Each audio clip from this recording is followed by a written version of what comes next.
Oi pessoal, nesta terceira videoaula de dicas para TRF-5, FCC 2017, TRT-21, FCC 2017 e TCE Paraíba, CESP 2017, nós aprofundaremos o estudo do suposto orçamento público impositivo brasileiro. Ponto de partida para a compreensão do nosso assunto, claro, que é a Constituição Federal de 1988. As leis orçamentárias são bens de natureza difusa, ou seja, transindividual, intergeracional. As leis orçamentárias são de natureza difusa, ou seja, transindividual, por quê? Porque elas não interessam só a mim, só a você, elas interessam a toda a coletividade. E elas têm uma perspectiva intergeracional, por quê? Porque elas definem políticas públicas que se concretizam no médio e produzem frutos para o longo prazo, sim. Os gastos públicos comprometem gerações presentes e gerações futuras, decorrência lógica das várias políticas públicas implementadas. E quais são essas leis orçamentárias? São os planos nacionais, regionais e setoriais, plano plurianual, a lei de diretrizes orçamentárias e a lei orçamentária anual. Antes de 88, não tinha nada parecido com a lei de diretrizes orçamentárias. Eu diria que a LDO representa a grande inovação da Constituição Federal de 88. Então, repetindo, quando a gente fala de leis orçamentárias, nós temos 4. Os planos nacionais, regionais e setoriais, que dialogam com o PPA, que é o Plano Plurianual, e nós temos a Lei de Diretrizes Orçamentárias e a Lei Orçamentária Anual, ou seja, LDO e LOA. Lembrando que a LDO e a LOA estão no eixo operacional, porque elas operacionalizam políticas públicas, definidas onde? Nos planos nacionais, regionais e setoriais, que dialogam com o PPA, e os PNRS e o PPA estão no eixo estratégico. Diríamos que a Constituição Federal ela tem uma concentração orçamentária que vai dos artigos 165A a 169. Tudo que você quiser saber de orçamento para qualquer banca, a exemplo de FCC e CESP, que são as bancas promotoras do TRF-5, TRT-21 e TCE Paraíba, tudo que você quiser saber das leis orçamentárias, recomendo que comece pelos artigos 165 a 169, da Constituição Federal. Do 165 ao 169, nós temos uma concentração da temática orçamentária. Bom, como a videoaula de hoje intenciona abordar a problemática do suposto orçamento impositivo brasileiro, é imperioso que nós teçamos comentários à Emenda Constitucional 86/2015. A Emenda Constitucional 86/2015 é a emenda que supostamente introduziu no ordenamento pátrio a modelagem do orçamento impositivo. Antes da Emenda 86/2015, havia suposto consenso quanto à natureza jurídica do orçamento público brasileiro como preponderantemente autorizativo. O orçamento público brasileiro, antes da Emenda 86/2015, era preponderantemente autorizativo com mitigações. Mitigações por quê? Porque para as despesas obrigatórias, que são despesas obrigatórias? São despesas cuja execução decorrem da própria Constituição ou de leis. Para as despesas obrigatórias, não havia qualquer margem de discricionariedade no gasto público. O poder público era obrigado a executá-las, a exemplo das vinculações para as áreas de saúde e educação. Então, diríamos que dos artigos 157 a 162 da Constituição Federal, nós diríamos que nós temos as vinculações constitucionais para áreas que o próprio Constituinte elegeu como prioritárias. E do 157 ao 162, como são gastos vinculados, ou seja, gastos obrigatórios, essas despesas, mesmo antes da emenda 86/2015, eram despesas obrigatórias. Não havia margem de discricionariedade para o gasto público no tocante ao 157 ao 162. Portanto, mesmo antes da emenda 86/2015, o nosso modelo era preponderantemente autorizativo, não puro, com mitigações. O que isso quer dizer? Que o orçamento público, para as despesas não obrigatórias, ele autorizava gastos que não necessariamente seriam executados para as não obrigatórias. Já para as despesas obrigatórias, não havia qualquer margem de discricionariedade. E será se isso mudou após a emenda constitucional 86/2015?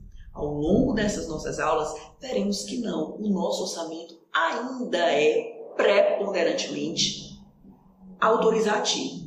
Claro que para as despesas obrigatórias, a exemplo das que são positivadas dos artigos 157 a 162, claro que são despesas obrigatórias. Porém, para as despesas não obrigatórias, a exemplo das obras públicas, para o gasto público acontecer, necessário se faz fixação orçamentária, mas só isso não é suficiente. Disponibilidade financeira e muita vontade política. Faltou o desejo político, segura o gasto. Aspectos relevantes da emenda constitucional 86/2015, que é do suposto orçamento impositivo brasileiro. A emenda constitucional 86/2015 incluiu o item 3 no parágrafo 9º do artigo 165. Antes, o artigo 65, parágrafo 9º, ele era subdividido em 2 incisos. Agora, são 3 incisos. A ideia é a seguinte: cabe à lei complementar dispor sobre critérios para execução equitativa, além de procedimentos que serão adotados quando houver impedimentos legais e técnicos, cumprimento de restos a pagar e limitação das programações de caráter obrigatório, para a realização do disposto do parágrafo 11 do artigo 166. O parágrafo 11 do artigo 166 dialoga com o 65, parágrafo 9, inciso 3. E o que é que isso quer dizer, pessoal? O que é que interessa desse dispositivo super confuso? O que interessa é que cabe a uma lei complementar, que ainda vai ser editada, dispor sobre o quê? Sobre a execução equitativa dos gastos públicos. E o que é essa execução equitativa? Ora, para o gasto público acontecer, além da fixação, depende de disponibilidade financeira, porque senão segura o gasto.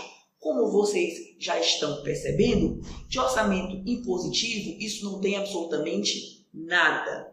Repetindo o dispositivo, a ideia é a seguinte: cabe à lei complementar, que ainda vai ser editada, dispor sobre critérios para execução equitativa, além de procedimentos que serão adotados quando houver impedimentos legais e técnicos, ou seja, possivelmente quando o financeiro não respaldar as fixações. Para cumprimento de restos a pagar, que é a chamada herança maldita do setor público sobre restos a pagar, sugiro que leia o 36 da 4320 e o 42 da LRF. E limitação das programações de caráter obrigatório. Olha só que interessante, para a realização do comando positivado no parágrafo 11 do artigo 166. Muita coisa interessante há de ser disciplinada por essa lei complementar que ainda vai ser editada. Em suma, o artigo 166 foi modificado substancialmente. Outrora, ele era assaz didático, pós-emenda constitucional 86/2015, seu texto está muito confuso. O que é que a gente pode extrair do dispositivo que acabamos de estudar? 65, parágrafo 9, inciso 3, que uma lei complementar vai ser editada para estabelecer mitigações a esse modelo supostamente impositivo. A ideia é essa, não nos iludamos. Outro aspecto relevante, claro, da emenda 86/2015 é o exato diálogo do 165, parágrafo 9, inciso 3, com o artigo 166, parágrafo 11, né? São dispositivos que, como eu já falei, dialogam. O que diz o 166, parágrafo 11? é obrigatória a execução orçamentária e financeira das programações a que se refere o parágrafo 9º deste artigo, em montante correspondente a 1,2%, 1,2 e 2/10% da receita corrente líquida realizada no exercício anterior, conforme os critérios para execução equitativa da programação definidos na lei complementar prevista no parágrafo 9º do artigo 165. O que isso tudo quer dizer? A ideia é a seguinte: pelo menos 1,2 e 2/10% da chamada receita corrente líquida há que ser executado. Porém, o que há que ser executado pode ser mitigado nos termos da lei complementar que há de ser editada para atender ao disposto no 65, parágrafo 9º, inciso 3. Outro aspecto relevante da emenda 86/2015 é o parágrafo 18 do artigo 166. O que é que diz o parágrafo 18 do artigo 166? Considera-se equitativa a execução das programações de caráter obrigatório que atenda de forma igualitária e impessoal às emendas apresentadas independentemente de autoria. Ana Paula, essas programações de caráter obrigatório de que trata o artigo 165, parágrafo 9º, inciso 3 da Constituição, isso tem a ver com o positivado no artigo 157 a 162? Não, pessoal. Esse 165, parágrafo 9º, inciso 3, quando fala de impedimentos legais e técnicos no tocante a cumprimento de registros a pagar e limitação das programações de caráter obrigatório, essas programações de caráter obrigatório nada tem a ver com o disposto nos artigos 157 ao 162, porque do 157 ao 162 nós temos despesas obrigatórias. Elas não estão na margem de discricionariedade do administrador público, graças a Deus. Porque do 157 ao 162, nós temos despesas que o próprio Constituinte elegeu como gastos prioritários. A exemplo de administração tributária, a exemplo de vinculações com percentuais mínimos para saúde e educação, a exemplo do Pacto Federativo. Ali são áreas prioritárias que não pode, elas dependem de recursos, ou seja, não pode faltar recursos para atender ao que o Constituinte elegeu como áreas prioritárias. A questão é a seguinte: e o que são, Ana Paula,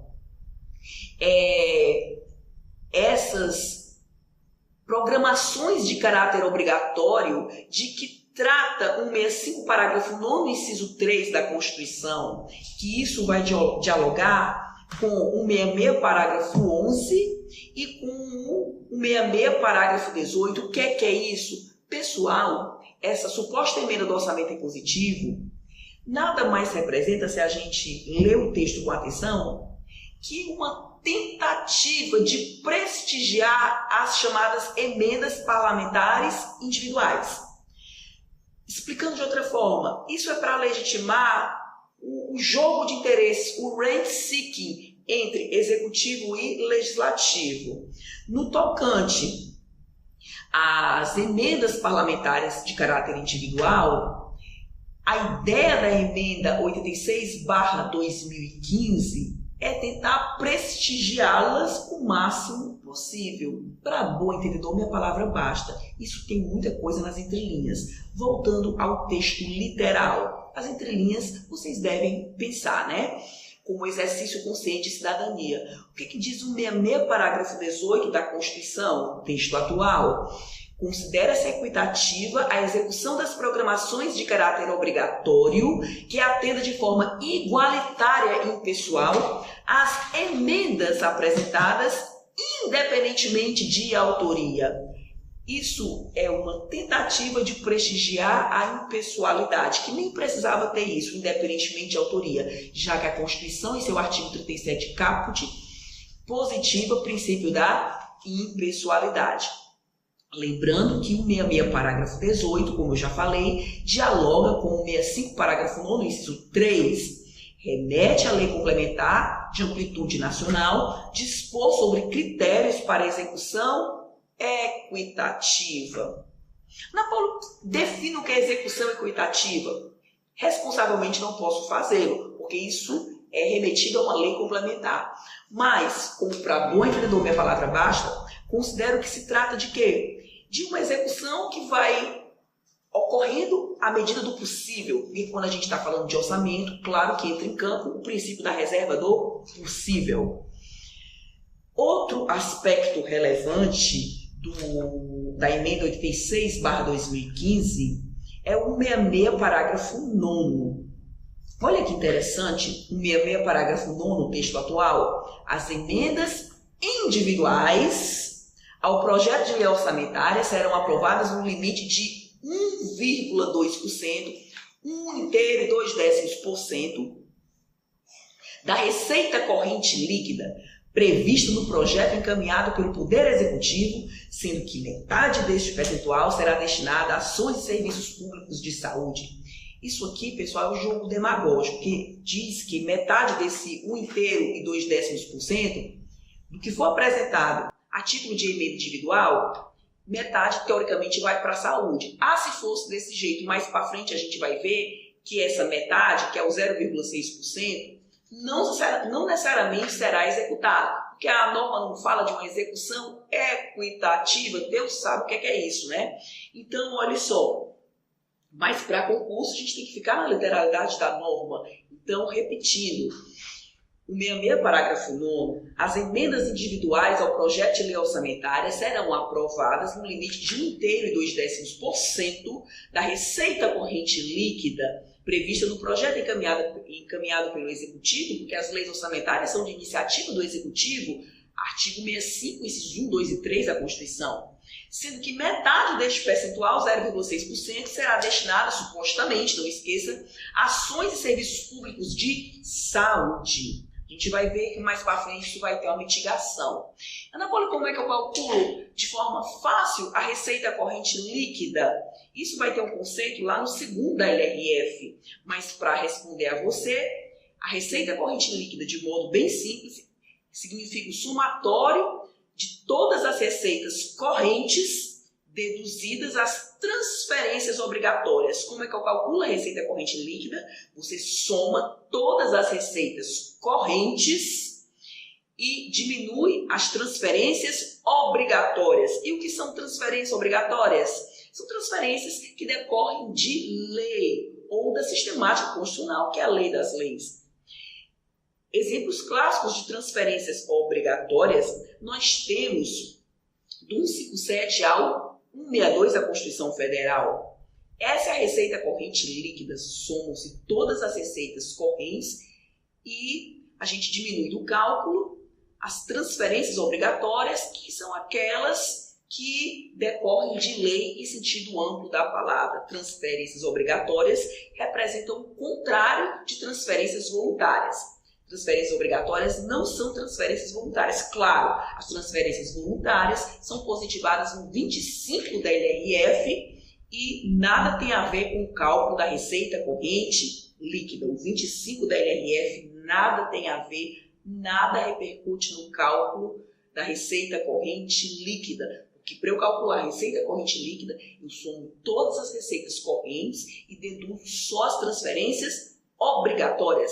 A exemplo das partilhas do 157 ao 162 da Constituição Federal. Ana Paula, eu estou confuso no tocante às receitas correntes. Se você ainda está confuso no tocante às receitas correntes, sugiro que leia do artigo 9 ao 11 da 4320. Do 9 ao 11 da 4320, você vai melhor compreender todas as receitas orçamentárias, entre elas as correntes. Explicando de outra forma, 166, parágrafo 9 da Constituição Federal. A gente acabou de ver, só para fins didáticos eu vou ler 166, parágrafo 9, que diz o seguinte: As emendas individuais ao projeto de lei orçamentária serão aprovadas no limite de 1,2% da receita corrente líquida prevista no projeto encaminhado pelo Executivo, sendo que metade desse percentual será destinada a ações e serviços públicos de saúde. Tradução, o 66, parágrafo 9º, assegura que 0,6% da receita corrente líquida prevista no projeto de LOA, no mínimo 0,6%, isso deverá ser destinado às ações e serviços públicos de saúde. É o suposto mérito. Problema: o fragmento, esse 166, parágrafo 9º, ele deve ser compreendido em conjunto com o parágrafo 12 do 166, que assim prescreve: as programações orçamentárias previstas no parágrafo 9º deste artigo não serão de execução obrigatória nos casos de impedimentos de ordem técnica. Ou seja, o que é um impedimento de ordem técnica? Só Deus sabe, porque precisa de uma lei complementar para regulamentar esse dispositivo. Mas, teoricamente, se faltar dinheiro, segura o gasto. Então, esse mérito aí do 66, parágrafo 9º, cai por terra. Essa é a inteligência do dispositivo, claro que analisado de modo sistemático. Repetindo a tradução para fins didáticos, para nós encerrarmos essa videoaula de hoje. Na próxima, eu encerro a nossa sequência de programas relativamente a esse assunto. Então, olha só, o 66, parágrafo 9 tem um mérito. Assegura 0,6% da receita corrente líquida prevista no projeto de LOA às ações e serviços públicos de saúde. Eis o mérito. Mas, às vezes, o que é bom tem seus problemas, e o grande problema desse 166, parágrafo 9, é que esse fragmento deve ser compreendido em conjunto com o parágrafo 12 do dito artigo 66, que assim prescreve: as programações orçamentárias previstas no parágrafo 9 deste artigo não serão de execução obrigatória nos casos de impedimentos de ordem técnica, conforme dispuser a tal da Lei Complementar de Amplitude Nacional, que ainda há de ser editada. Se vocês perceberem, essa emenda dá com a mão e tira com a outra. Em suma, o nosso orçamento, ele é impositivo? Na letra, sim. De fato, não. Uma prova dissertativa, eu diria que ele é impositivo com mitigações, né? Essas mitigações são remetidas a uma lei complementar de amplitude nacional que disporá sobre a temática da execução equitativa e sobre esses impedimentos de ordem técnica. Meus amigos, por hoje é só, já foi muito conteúdo. Paz e bem, até semana que vem. Tudo de bom, fé e força.